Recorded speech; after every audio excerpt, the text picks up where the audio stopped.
Welcome to the program. I'm Mark Imperial. This segment's brought to you by booksgrowbusiness.com. It's the place where busy professionals get their books done and published to educate consumers, grow their practices, and to leave a legacy. I'm doing a series of spotlights on remarkable business intermediaries and exit planning advisors from across the country. And joining me on this segment is Casey Conklin with the law offices of KCD Conklin. Casey, welcome to the program. Thank you. Thank you for having me.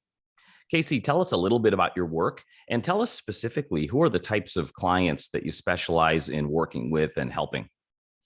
Yeah. So first of all, I'm an estate planning and a business planning attorney in Michigan. And so I deal with family estates as well as businesses. And so my main clients are family-owned businesses. Generally, mid-range to large businesses are preferable. Startups are a whole different set of issues. As you've probably noticed on my website and stuff, I'm a certified exit planning advisor. So I like to get the businesses in the middle of their life to start prepping them for that exit that they will eventually have. One of the inspirations of this series is the lack of information of the services of an exit planning advisor. Do business owners that you hear from, do they even know where to begin when it comes time to planning their exit or selling their businesses? No, actually, and it's a little crazy. I can't remember the exact number, but it's something like 80% of businesses have zero plan for their exit. They just assume that when they want to exit the business, somebody's going to buy it, or they're going to hand it off to their kids, or it's just going to be a smooth transition. When in reality, you're looking at a minimum 3 to 5 year process to get everything ready and in place to get through that. Let's talk about some of the things that they don't even know that they don't know when it comes time to planning an exit.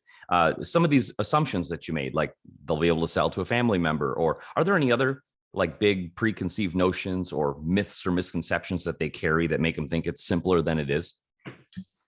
Yeah, well, the passing it off to a family member is a big one. Everyone thinks, I can just give it to my son and he'll take over. One of the big issues with that is there is little to no money changing hands at that type of sale. And so this business owner, what are they going to retire on? The other big thing is most people don't plan on what to do after they're out of the business. 70% of people who sell their businesses are dissatisfied with the sale within a few years after it's gone because they don't know what to do with their time. And so, we like to focus on those transitions, not just the business, but, the whole life transition. Now you mentioned that big number, like 80% are unprepared. And that's like matches that statistic that 80% of the businesses go unsold because they're underprepared. What are some of the biggest pitfalls that you've seen people make or even fail to do that cause that unsuccess? Yeah, so the biggest one that I come across is overvaluation. Everybody thinks that their business is worth more than it's actually worth. In the free market, your business is worth exactly what someone's willing to pay for it.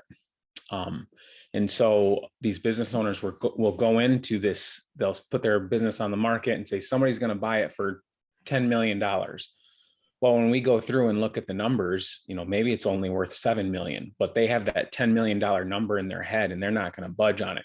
They think 7 million is a slap in the face. And so they're like, someone will come along and offer what it's actually worth. And so they get stuck in that area right there, and they can't talk themselves into selling it for less, even if we show them the exact numbers of what it's actually worth. And as you know, the market fluctuates. Businesses a few years ago were valued completely differently than they are today. So if you started thinking about selling 3 years ago and say, my business is worth X amount, and that industry takes a dive, well, now your business is worth half of that. What are some of the things or the big areas that you come in and help business owners with when you start working together? Kind of give us a 10,000 foot view for folks that aren't really familiar with the process. Yeah. So it kind of depends on what my role is going to be in that process. So if I'm coming in as an exit planning advisor, I work as the quarterback. It takes an entire team to get a business ready to sell and for that owner to transition. the owner himself, CPAs, financial advisors, tax accountants, bookkeepers, major players in their business, because a business will go down real fast if you sell and your right-hand man says, I don't want to work for this new guy. So as the exit planning advisor, kind of work to guide that team so that they can work together instead of in their individual pots. Because when you go through these things, the accountant might be telling you one thing and the financial advisor might be telling you something else. So we need to make sure it's a cohesive team.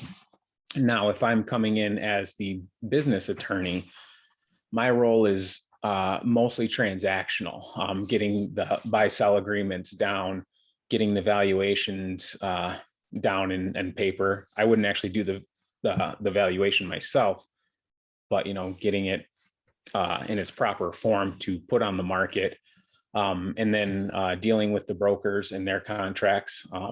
And the main thing is closing, getting the closing taken care of and moving on. Casey, you have a diverse background in this area. What inspired you to specifically choose to help business owners with their exits? How did you get started? So I went to law school later in life. I graduated undergrad with a advertising degree. When I was in high school and college, I worked for a family business. My mom owned a small restaurant in the town I grew up in. And so I've always had that interest in business. When I graduated from college, I was doing kind of freelance PR work. Worked for a couple magazines, worked for a large PR firm out in Tucson, Arizona. Then I moved back to Michigan and decided to go to law school when I was 29. In law school, I learned right away that I did not want to be a litigator. Just not the life for me. And so I focused on the estate planning and the business classes in law school. And I didn't finish my LLM, but I took LLM classes in intellectual property. That stuff that just interests me, that entertainment, the arts and entertainment stuff, and the copyright stories, and the old cases like the Bob Marley case that basically decided copyright law in this country. And so that stuff just interested me. And so when I came out into practice, I went right on my own day one out of law school, and just started working with businesses. Started with a construction company and then grew from there. Fascinating. Casey, before I ask you my last question, is there anything that I didn't think to ask you that you feel is important to share with business owners considering exiting their business now or in the near future? Yeah. So the main thing is there's really three parts of planning for a business. You plan the startup, you plan to grow, and you plan to exit. Last time I checked, 5 out of 5 people are going to exit their business, either through sale or death. And so everybody ignores that third part, the planning to exit. And I mentioned it earlier, but planning to exit is not a quick thing. If you want to sell your business this year, you better have started planning a few years ago. Building up that valuation and getting that core team around you to make sure everything goes smoothly. The last thing you want to do is, sell a $10 million business and get hit with a $5 million tax bill. So just that planning is the main thing, and start early, start now, no matter what phase you are in your business. For business owners listening that realize that they need to get their houses in order and would like to speak with you, how can they find you, connect with you, and learn more? Yeah, so you can visit my website. It's caseydconklin.com. You can shoot me an email as well. It's just casey@caseydconklin.com. Or you can give my office a call. That's 517-522-2550 and ask for me. Casey, this has been terrific. I really appreciate you taking the time to share with my audience today, and I wish you continued success for you and for all of your clients. Wonderful. Thanks for having me, Mark.